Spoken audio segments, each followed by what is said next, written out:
Hi everyone, and thank you all for joining our webinar today on crawling and rendering in 2024. I'm sure you'll all agree we have an absolutely fantastic panel with us today who'll be sharing some of their experiences dealing with JavaScript in the wild. We have a couple of bits of housekeeping before we start.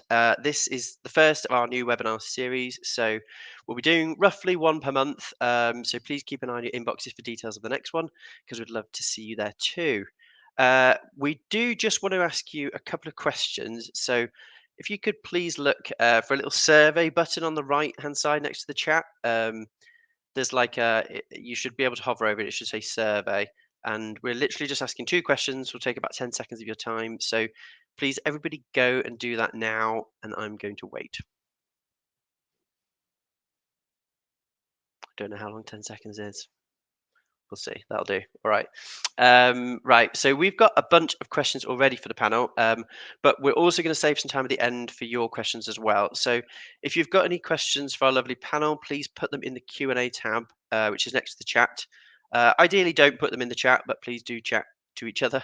And you can also upvote other people's questions in there if you don't have any yourself. And finally, we've also got Jojo from Sitebulb with us today, so she'll be helping with the questions and the chat. So please say hi to her. Okay, right, let's get going. So I'm Patrick, co-founder and CEO of Sitebulb. I expect at least a few of you out there already know me and already know Sitebulb. But for those that don't, Sitebulb is a website crawler and auditing tool. And as a product, Sitebulb has thousands of users who crawl millions of sites every year.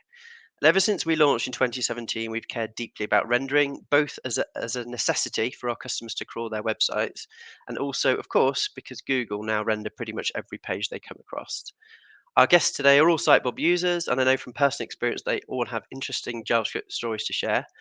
So let me just quickly introduce them before we get going with the questions. Aleyda, of course, needs no introduction, an absolute powerhouse of the industry. Aleyda runs her own boutique SEO consultancy, the SEOFOMO newsletter, which now has over 30,000 subscribers, and learningseo.io, which is a free learning platform curating the best SEO resources on the web. And she speaks at like 20 international conferences a year, somehow. We also have Sam Torres, the Chief Digital Officer at Grey.company, a senior level SEO consulting firm who specialize in technical SEO and data-driven growth. Sam is absurdly smart. She can do both the developer bit and the SEO bit, and has been teaching and training JavaScript SEO on the Grey.blog, in the Women in Tech SEO community, and on Traffic Think Tank, amongst many other places. And last but certainly not least, we have Arnout Hellemans. Arnout is a freelance SEO, PPC, and analytics consultant who works very closely with some of the biggest brands on the internet, to the point where he's almost an extension of their team. Arnout is deeply technical and borderline obsessed with squeezing more performance out of websites. He also acts as an unofficial Sitebulb advisor and is constantly bestowing us with new ideas for the software. So welcome everybody onto the webinar, and thank you very much for joining us today. If you're all muted, you can start to unmute yourself, because I will start with the questions now. I would like to start with Google. So if you read their JavaScript SEO documentation, it essentially says that since every page they want to index gets rendered, it's no problem to use JavaScript to set or update page content, links, titles, meta descriptions, H1s, etc. So I want to know, does this differ from your experience when dealing with JavaScript on client sites? Yes, indeed. I believe that one thing, and I imagine that we are going to all agree with this, is the theory, what ideally they can do. But of course, we know that a lot of these websites and a lot of the websites that we end up optimizing for are very large. Yes, they can render JavaScript, but up to which point when they need to go through millions of URLs? What happens when the JavaScript takes so much to load? And yes, they pretty much can render very fast now, but some client-side JavaScript has a lot to render, right? So there's this layer of complexity that we can all agree always end up going bad. And in very, very little cases, I have found where everything is supposed to be indexed as expected. And let's not even go into the scenarios in which what it is rendered is very different what is seen in the raw HTML. And I remember a few years back when I was contributing with the Web Almanac SEO chapter, I literally asked this directly to Martin Split. What do you take into account when the raw versus the render HTML differ? Which canonical, which title tag, which like, and it's like, it depends. It depends, right? So maybe that changed since a few years back, but the reality is that there's this additional layer of uncertainty that why is it needed? Many times also the decision of using client-side rendering JavaScript or even dynamic rendering, which is used many times as a solution when it pretty much is a workaround, was just because of a decision that it's not very up to date, provided certain functionalities that nowadays can be also obtained in many other ways. So anyway, I will leave others speak, but we know that one thing is what it is supposed to happen, and another thing, the real use cases, because of so many constraints and restrictions. Yeah, I mean, I saw everyone else nodding along. I don't know if either of you disagree with anything that Aleyda said just there. So I think it's more about understanding that Google can understand these things. I mean, Google can even go through and parse out videos. It just takes a lot of resources to do it. And especially now, the web is just getting larger and larger, and we can talk about generative AI and how it's really inflating the internet. So I think a lot of times when we're talking about JavaScript that's on a site, it's more about what are the signals that you're sending to Google to tell them that it's actually worth the rendering, the execution time. Mm-hmm. And I think that's where a lot of sites maybe fall short. Or also, are you not having an honest conversation with yourself about what content is actually worth their notice or their time versus not, especially when you are working with larger sites. There ends up often being a lot of fluff. There's a lot of things going on that you really need to hone in on what's important. And JavaScript, if you are relying on that to render your content, can make it so much harder to make sure that Google actually does that. So I think it's really just understanding, a few years ago, you'd post a page, you could almost count on it getting indexed. It's not the same anymore. We can't count on that. It's a privilege these days instead of a right, and JavaScript just convolutes that problem even more. Yeah, and so then when it comes into the sort of stage of producing website audits, when you're looking at websites for customers, how are you approaching the topic of rendering, and how has that changed over the last few years? Do you want to, Arnout, you go for that one? Yeah, I think having worked with a lot of PWAs, React apps, and all kinds of stuff, you kind of get to the conclusion when people come to you saying, well, why is my title differs or whatever? One of the first things I check is actually using a tiny extension in Google Chrome, which is view rendered source, which basically highlights the raw HTML versus the rendered source. And you see the weirdest things happening where people insert in the rendering a no index, or they remove links, or they do all kinds of stuff. But also the page title is often updated in these kind of things. So I think the first thing you start with an audit is trying to figure out what kind of JavaScript is used, what kind of framework is used. Is it a React site? Is it a WordPress site? Is it whatever? Because that allows you to at least assess what the impact of JavaScript might be, right? So that's, I think, a big change over the past 5 years for me, because back in the days it was a lot easier, right? Yeah. But it's something to really take into account. And I think, adding on what Sam was saying, I think we also need to understand that the actual real life impact, not just from rendering, but the costs of excessive JavaScript is massive, right? On an environmentally, but also for cost saving of Google, right? If we send a lot of JavaScript out there, they're gonna look through all of it, which takes a massive amount of time. And then they go like, they haven't indexed all of my pages. No, because if most of them take like a lot of seconds to actually render and assess, then that's going to happen. So I think we need to do our homework, we as SEOs, but also as websites builders, right, and developers. Yeah. I agree that it's funny how this has changed, because one of the first things that I do every time a potential clients come to me, and I'm sure you're there, like just disable JavaScript from the browser, or even with a web developer extension in Chrome. It's like, let's take a look at how complex this is meant to be as a potential project, right, or audit.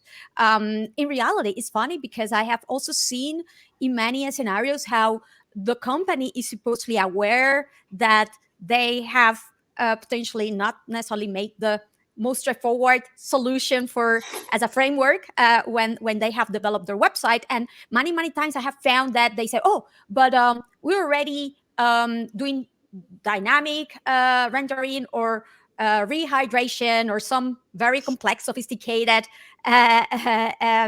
development solution just to pre-render something there. And then when you double check, you validate and see, okay, I mean, yes, the top navigation, the top 5 categories are crawlable or linked. The main content is indexable. However, the second level navigation is not, because you're still relying on an on-click event for to trigger and to pretty much render these additional very important links to your top facets, right? So there's a lot of levels or layers, let's say, of complexity here. And unfortunately, many times they think that this is solved already or taken care of, but it's not, indeed. Yeah. So is rendering like a key part of?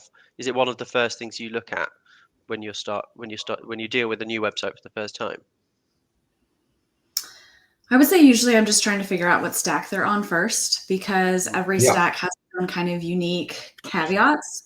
Then also what Aleyda, Arnout, I totally agree. There's so many times where clients are like, oh no, we've handled that. And you're like, but did you? Because I hate to be the bearer of bad news, that, maybe developers who built the site don't know, hey, there's this option. I mean, I've got a client right now that we're doing that, and the developers didn't know some of the things that were available in Next.js. And I'm like, no, it's beautiful. It's automatically there. Just turn it on. It's great. So I think knowing the stack can then also sometimes help you figure out what are kind of those rendering pitfalls, but more importantly, what are the possibilities? Because between, there's really client side on one end and then there's server side on the other. And there's so much in between. Like Aleyda, you mentioned rehydration and partial rehydration and traceomorphic and isomorphic and dynamic. And there's a lot of fancy sounding words, just because there's a lot of super gray area as far as what's going on with the rendering. So I will say for us, when we're working with clients who have JavaScript-based sites, we write a ton of documentation about what are the rendering options and then have to deliver that to the engineering team, because they have to decide based on their own resources. Like server side always sounds super great. That's what every SEO wants, but it's really expensive from a resources and like what your server needs to be able to do. So yes, rendering is something we talk about a whole lot. And we also talk about what needs to be in the initial HTML response versus what can wait to be executed. So there's a lot of like middle ground that you can find here. And the answer is almost never server side, because it's just too expensive. Yeah. So is that, I mean, I have that as a question for later, but we might as well address it now since you brought that up. Are you ever like, is this, like at what point do you ever make those sorts of recommendations, like where you are suggesting server side? When do I make the suggestion on the server side? So it's really going to depend on of course, it always depends, right? Depends on what kind of client is doing, right? So there's a lot of times where, if your website is brochureware, what JavaScript gives you is a lot of interactivity. So at that point, if your content isn't changing that much, we'd probably first want to approach the client about like, is a replatform in order? Because you don't need all this. Now, of course, that can get really expensive and it scares a lot of people. So if you do have a super interactive site or your content is changing often, then these types of frameworks do make a ton of sense for you. And at that point, it just becomes, what kind of traffic are you talking about? What's the level of user engagement that you're getting? And so there have been times where we're working with our clients and putting together the business use case of, you need server side because 80% of your business is coming from organic search. That's what it's driven by. You're in an industry that's heavily driven by search. This needs to become part of your costs. A lot of times though, we'll usually back off from that just a little bit and start talking about what are the elements on a page, and we'll go by page template that should be in the initial HTML. Because frankly, I mean, we were talking about it. I use a lot of the same tools as far as like, what does this page look like without JavaScript? And as long as my content is there, it doesn't have to be pretty. Mm-hmm. Right. So I feel like that was kind of a mixed answer, but I think, Sam, this is you mentioned something fundamental here. It's like the context and the trade-offs at the end of the day. And many times, if they are still a small website looking to scale and they have the resources and the flexibility, and they're using a framework that makes it easy to start server-side rendering. So even if it is going to be a non-trivial cost at the beginning, but they do need the scale and all of the impact on crowd budget in the future, etc., then it's better to do this investment on a good base that will allow them to grow well in the future, right at the beginning, right? But the complexity comes when already very big established website where there are a lot of trade-offs, a lot of stakeholders involved. There is someone also taking care of the speed of the website and have their own, let's say, criteria and opinions on things. So there is where I have found that the complexity, right? Like I have a client that they prefer to move little by little and start testing things out, like with a very well-known solution out there for dynamic rendering, even if they understood that this was a workaround, to see what was the impact on certain core pages, right? And once that they saw the impact, okay, let's start investing on this, on doing like partial migrations more and more on the core elements that were more important and what were expected to be more impactful, right? But yes, many times it's not a very straightforward thing because of trade-offs and the cost effectiveness of it all. So my recommendation will be to prioritize depending on what stage of the development process and how mature and big is the website, and show value first. The whole thing here is to show value and to show the potential impact that this can have, and also for you to validate if this is actually the right thing to prioritize at that stage, rather than a lot of other stuff that you could potentially do too. Yeah. Yes, and test. I also feel Sam brings up a really good point, is do you really need that React website if you're just brochureware, right? And I've seen this many, and then you basically, it's almost to a point where I go, well, actually, if you want all of this, then you'd better start over. I've seen real use cases for PWAs and for proper but in a lot of cases, you're better off. Like if you want to build a multi-brand website and you do everything in React, it just becomes a freaking nightmare, right? In loads of cases, and I've been involved in it, and it just there's so many things. So I also really want to bring to the attention that sometimes trying to fix it might not be the right solution. You might be better off replatforming to something that fits your needs in a way better way. And I think that's something to also take into account. Yeah, I do want to comment though, because I feel like there's a lot of times, especially for SEOs, where we're hampered by other business needs, somebody else who's on another team is championing this, and you just have to adapt. That's when I would say really start looking at what are the options depending on what platform you're on, because especially if it's anything that's using any versions from really the last couple years, the rendering options that we have now as website developers are light years ahead of where it was 3 or 4 years ago. I know. There are so many options. There's a lot of areas for us to win. But it is also moving so frequently that as a developer, it's hard to keep up with. So it's not that anybody's not doing their job. It's not that nobody's staying, like, it's just, it's hard. There's so many things out there. It's exactly like being an SEO where you're just constantly inundated with so many updates.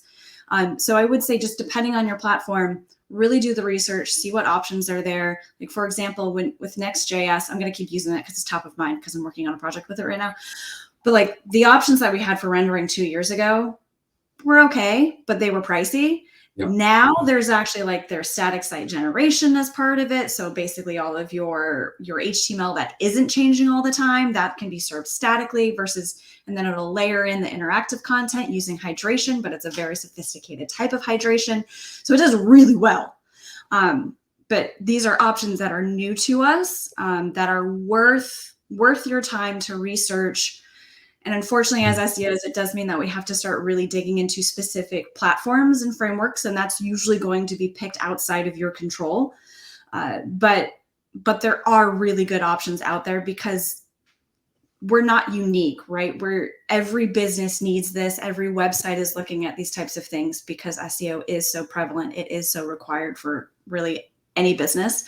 Well, I guess not any, but most of them. That the options are getting much bigger and much better than they used to be. So there's still hope. All right. So like, I guess back on the topic of doing audits for customers, and I also want to appreciate like the levels of different customers that everyone watching will have as well. Like they won't all be as technically sophisticated as the ones that you've just been talking about a minute ago. How are you approaching like the education element? So like when you're dealing with a website, for instance, that is changing a small amount of things, but still perhaps too much in your opinion, through JavaScript, how are you communicating that to your customers to say, all right, I think that maybe this is something we should look at?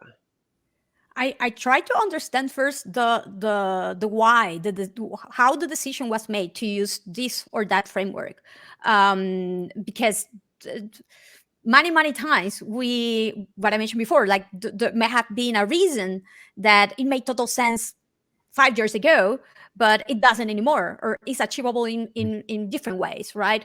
And then the implications for other areas, right? So for example, we know that something can be solved, for example, with rehydration, but the implications that this has in TBT, it will improve certain cover vitals, but will have bad implication, will tend to have bad implications to others. So really good refinement and alignment optimization is required. And also get those areas involved, those that are more related to WPO or user experience, etc. So the other day, for example, I understood that a lot of the, let's say, the decisions of how some PDPs were implemented and highly reliant on client-side rendered JavaScript of a certain website, e-commerce, was because they were using certain models, third-party models that were reliant by default on client-side rendered JavaScript to show UGC, to show the reviews and questions and answers. And then I realized that they were mostly not getting indexed, right? But how did we got there? It was not even a decision of the company itself, how they sold the solution to be a plug and play, right? Without not requiring much configuration, etc. And I realized that it was actually doable to at least by default server-side render a few of those initial reviews, not all, but a few. So let's start with that, right? So understanding the context, understanding the decision, where this solution came from, the why behind, I will say that should be always ideally the first step.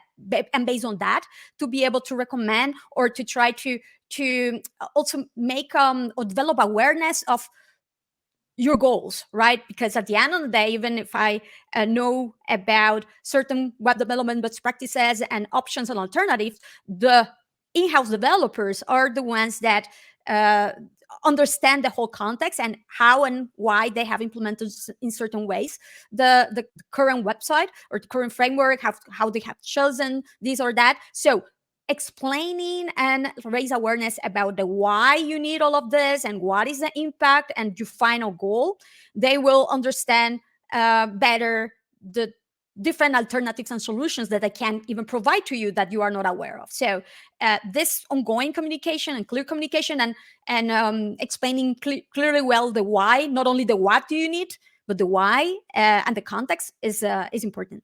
Mm-hmm. Anyone else on that topic? Go ahead. Yeah, I think just showing people what their website looks with JavaScript turned off is usually a big eye opener because they experience it themselves. Yeah, and that really, like, if you then explain how crawling works and rendering and indexing and everything, they start to grasp, like, okay, so does this mean that initially Googlebot won't see all of these kind of things? I'm like, no, but they will eventually when they render it, right? And then it starts to, because they can actually see it, it's like, oh, now I get it, right? So that's another great way. No, I like that.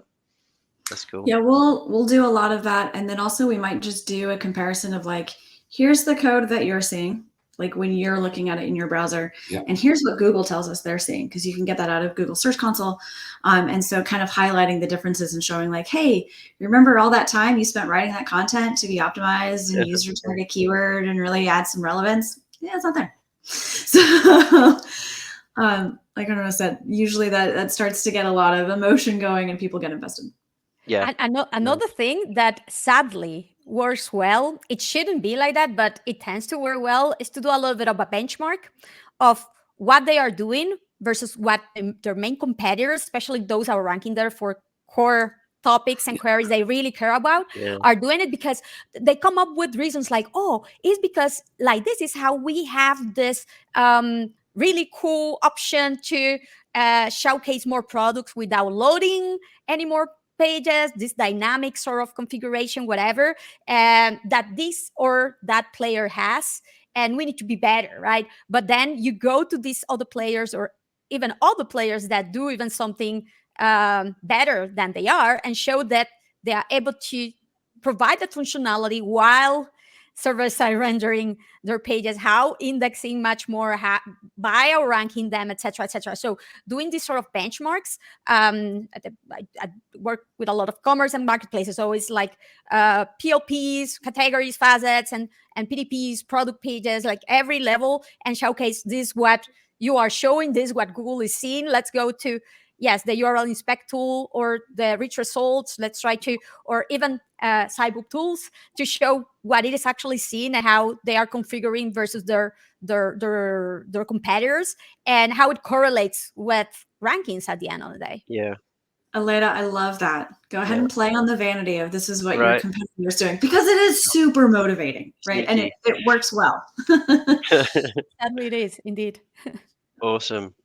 All right, so I want to talk about internal links. Everybody loves links, right? So I think this question's got two parts. Have you experienced issues with URL discovery due to reliance on internal links being loaded in by JavaScript? And then how are you identifying and tackling these issues for customers?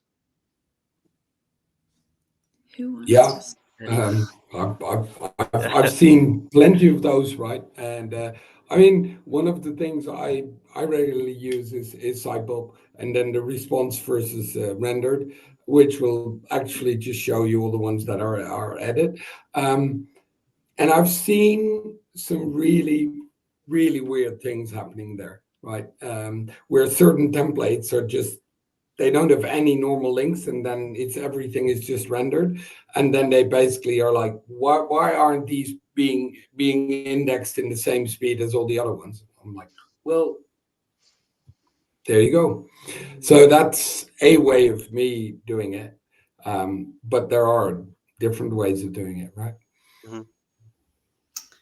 I'd say for us, a lot of our customers, a lot of new clients come to us because they're looking for the traffic investigations. They're trying to figure out why are they declining.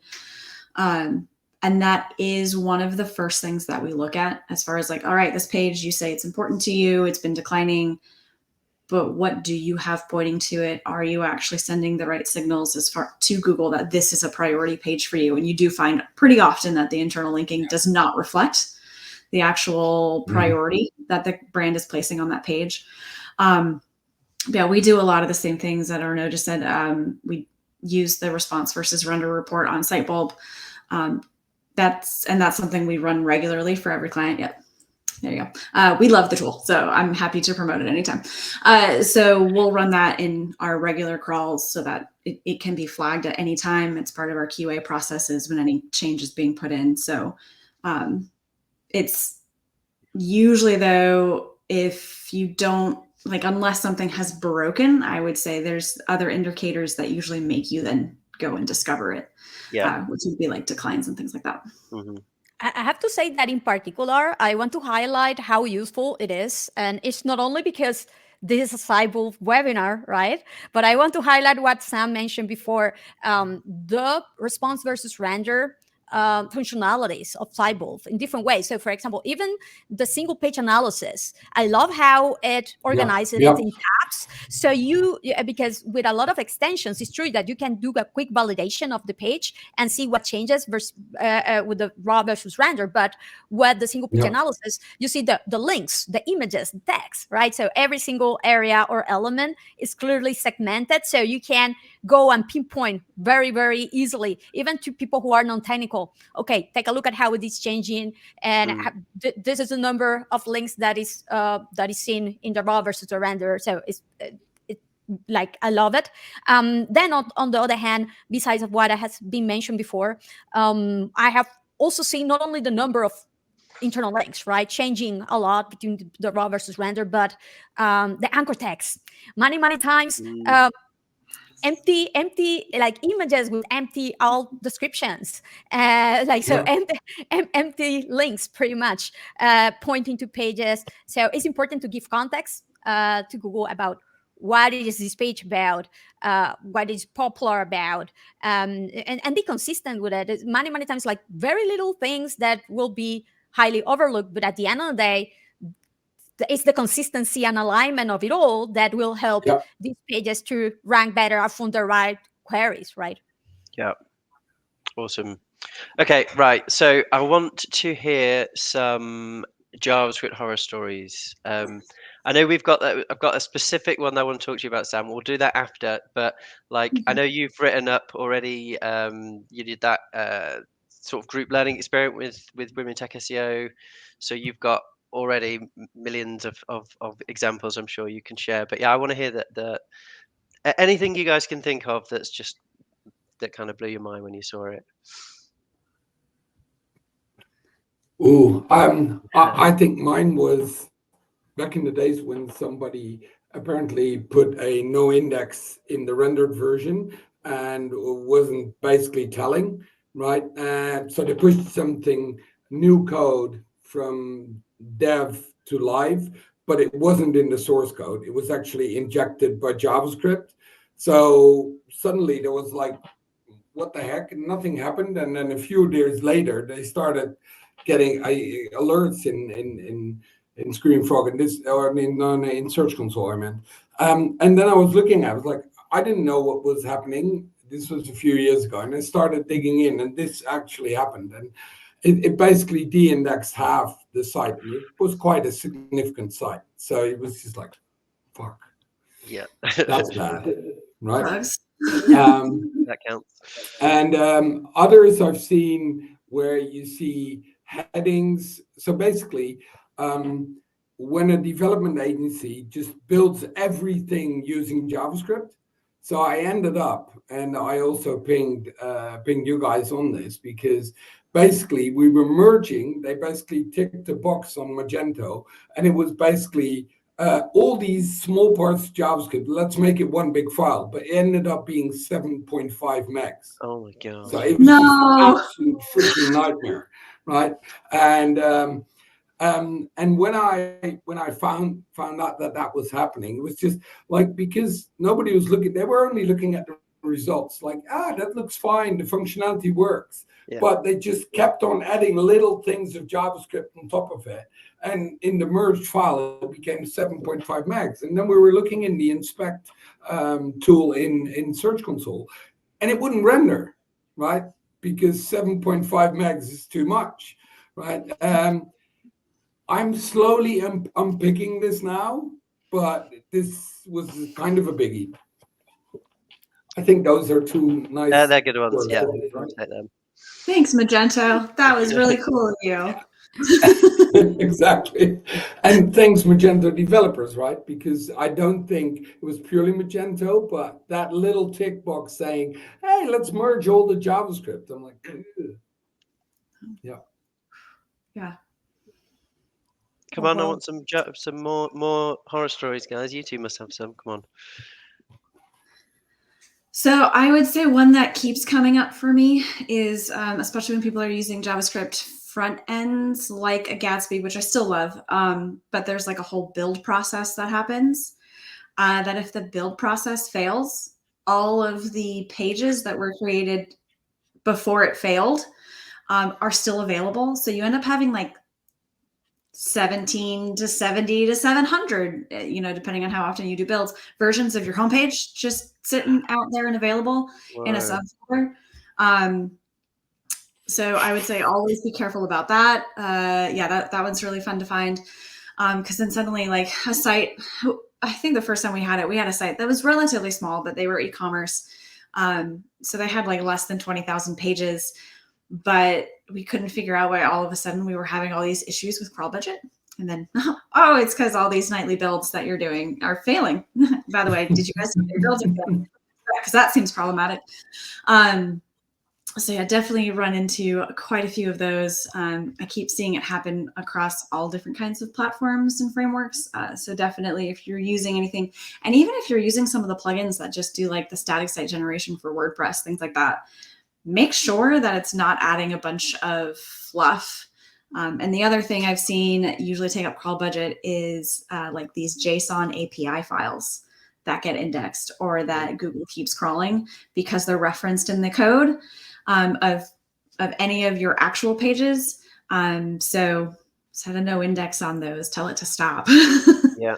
That is a really good call. In fact, like you don't even need access for web server log files. You just go to the crawl stats from the Google Search Console to see those. Very straightforward, because yes, they tend to consume a lot of the crawl budget, unfortunately, many times.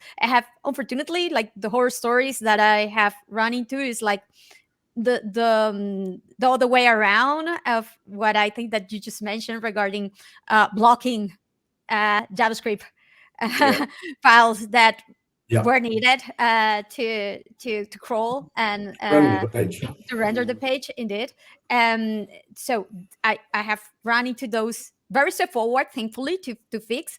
I have also run into this weird scenarios in which somehow I don't understand why. Right, it's like developers choosing to implement hreflang annotations and canonical tags through JavaScript, not with the actual tag directly there in the HTML. Even in the render one, it's everything through JavaScript. Like, why? Right? It was just a decision because, I don't know.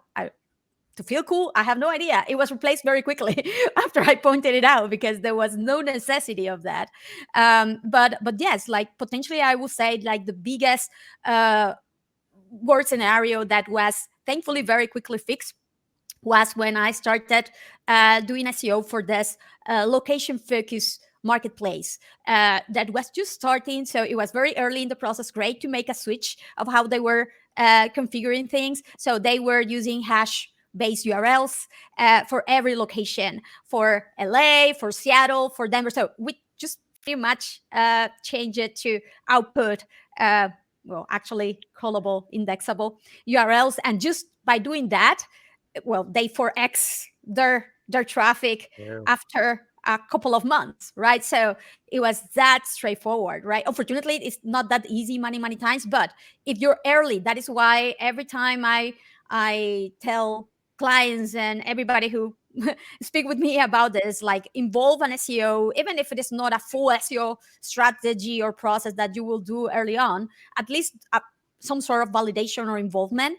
If there is a redesign, migration, replatforming, whatever structural change you're doing, to ensure that the core, the base for good crawlability and indexability, independently of the framework that you're using, is as much as possible in there from the start. Awesome. Okay, thank you there for your horror stories. I've got one more question that then we can kind of move on to all the sort of guest questions, the attendee questions even. And this is about a support query that came in from Tori, who works with Sam, about an issue with a site that wasn't crawling properly, and sort of why can't SiteBulb crawl this? And when we started digging into it, we found that there was loads and loads of content loaded in by the shadow DOM, and SiteBulb was just sort of going and going and going, and we had to end up limit the depth that it would crawl. So I haven't, since we sort of implemented the fix into SiteBulb, I haven't kind of heard what happened next. And so I'm hoping that Sam, you've got some interesting story to share about like what happened with this site and, you know, what went wrong, I guess. Yeah, so this site has been super fun to work on. And I say super fun because we're learning a lot. So I will say basically what, like you said, what we found, the JavaScript files that they have were constantly running. So it was constantly adjusting the shadow DOM. We ended up, and Patrick, I'm going to steal your thunder, that, yeah, we basically were like, all right, limit to this many deep as far as the number of children in the shadow DOM, so that it could finally stop. Because the problem that we were seeing is that our the traffic was going down, but at a more accelerated rate than we thought it would. Because also this client changed from server side to client side, that was the first time I had ever seen that happen. Interesting. Yeah, they made a lot of changes. This is where definitely other business requirements were calling the shots, and we were doing our best to try to put out the fires. Yeah. So it was declining even more than we thought it would. Pages weren't getting indexed after some migrations. So we were trying to figure out why, because when we put them in Google Search Console, Google can totally see all the content. It looks fine. But yeah, what we found is that actually what's happening is they're just constantly spinning their wheels. So it's a large enterprise organization, so change takes a long time. Like we'll put in a ticket and it's probably at least 6 weeks before that gets worked on most of the time, not with all of them, but before it can actually get fit into a sprint. So I will say with them, we've done a lot of work of that. Here's the elements that need to be in the initial HTML response. Yeah. And so we've been slowly moving those things over. That is also where we're starting to, they've done some upgrades on their JavaScript library so that we can use some of their more sophisticated rendering options. But in short, we've had to accept that for some of these pages, until they can be refactored, recoded, like this particular template, we're just going to have to live with the loss right now. Yeah. It's thankfully not the most like conversion driving part of their business. That's why we can kind of minimize, like put it at a lower priority, because essentially that's what it needs to be, is entirely rewritten. There are also pages, so it is a very dynamic site. So the industry that they have, their content is changing at least hourly. Like it's new content all the time, lots of filtering, lots of search. So having the framework makes sense for their business use case. It's really the level of interactivity that they need. But like some of the page templates where we're seeing the declines, that's evergreen content that doesn't change a whole lot. So it's like, so why did we put these in JavaScript? Why did we do that? Can we put it back? Or like, and there might be some, like there's some statistics on some of these pages that update, but they update like every day. So I'm like, can we just build them? Like, why are we doing this? And I'm pretty sure their development team probably doesn't like us. But but that's okay. But you know what, Sam, you have mentioned something that is interesting because, so for example, in my case, what I have seen that is similar with a website that has a very dynamic inventory, and they're changing like pretty much every few hours the state of many products, right?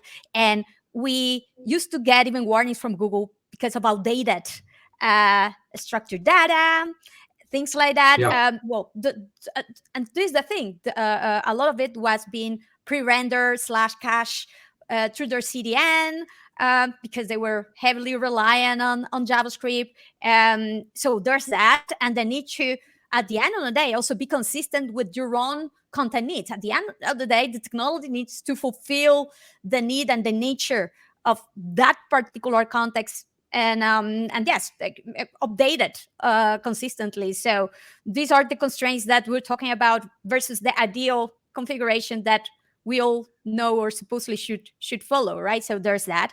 On the other hand, something interesting here regarding how things should supposed to work versus what we see on a day-to-day. And other things that I have seen in the past is how these pre-rendering services that we see that rely on CDN workers, whatever. Yeah, one thing is what they are supposed to do too, and how many times actually the Goobots end up going through the CDN to see our content, and like, yes, there are certain percentage of time that they don't go through them too.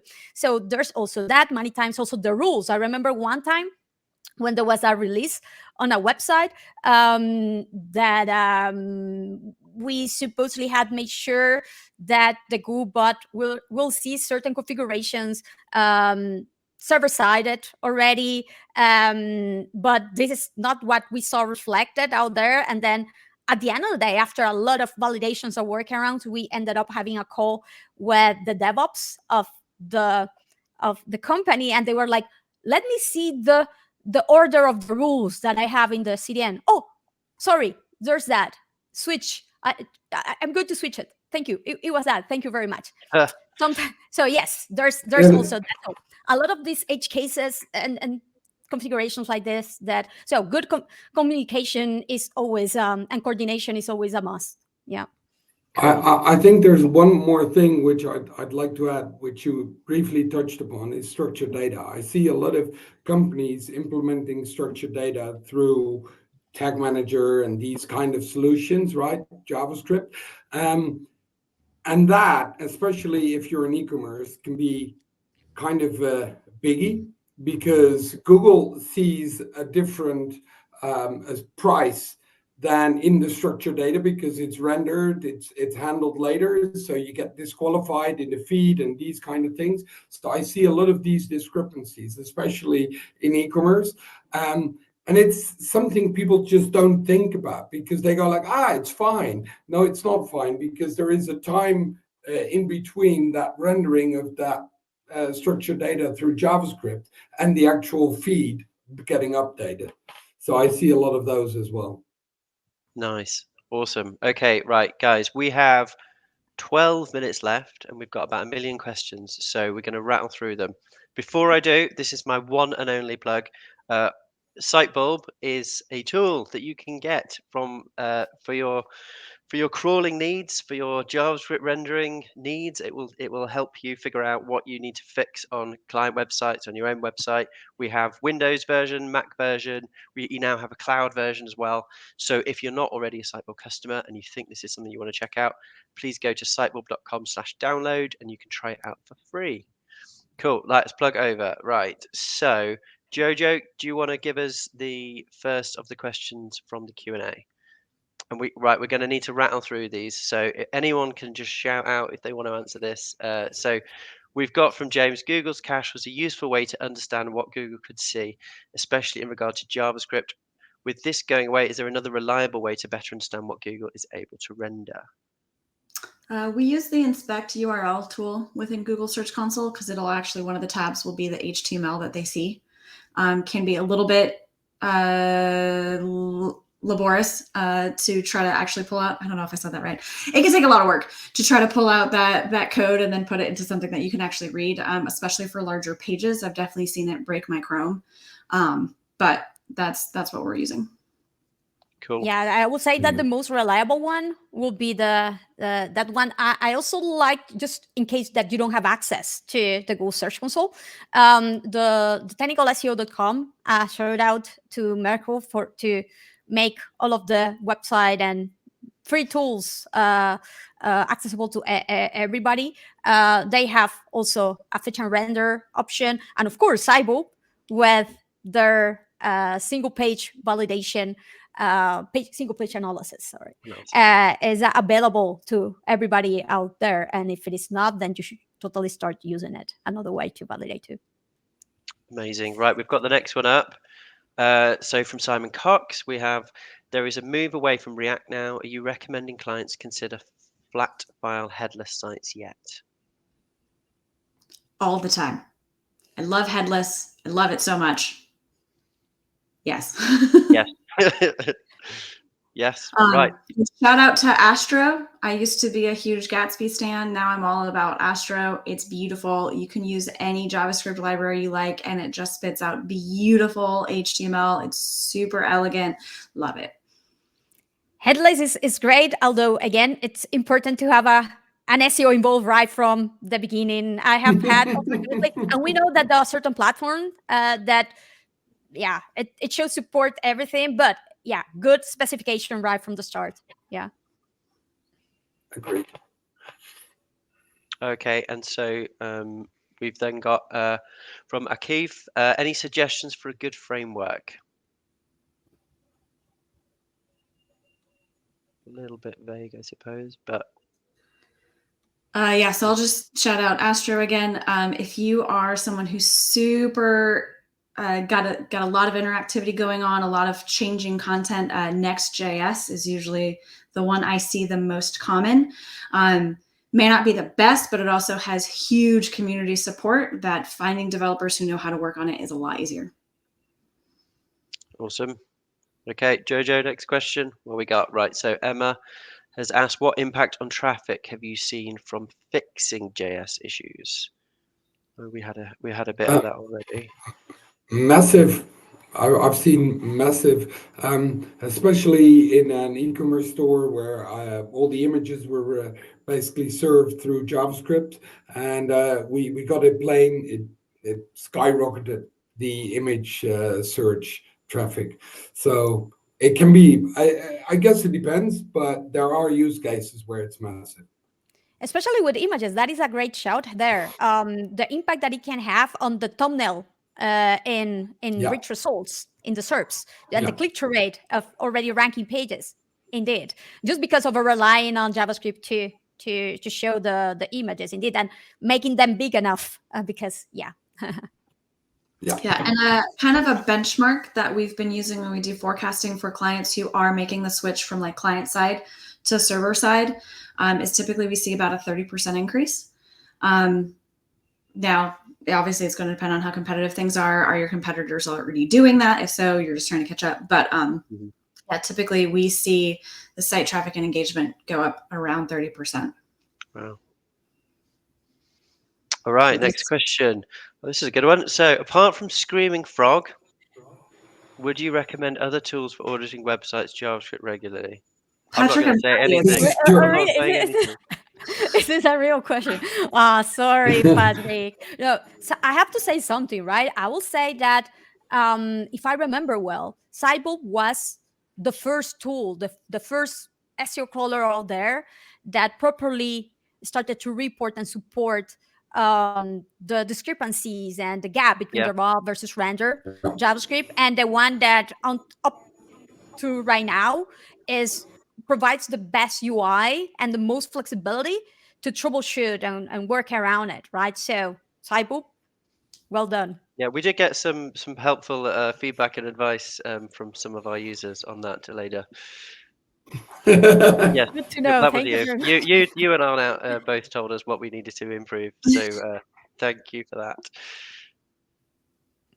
All right, next up we have got from Sahil a website showing blank while using a live testing Google inspection tool, but when using the same bot in Screaming Frog, the content is showing it in it. What could be the reason?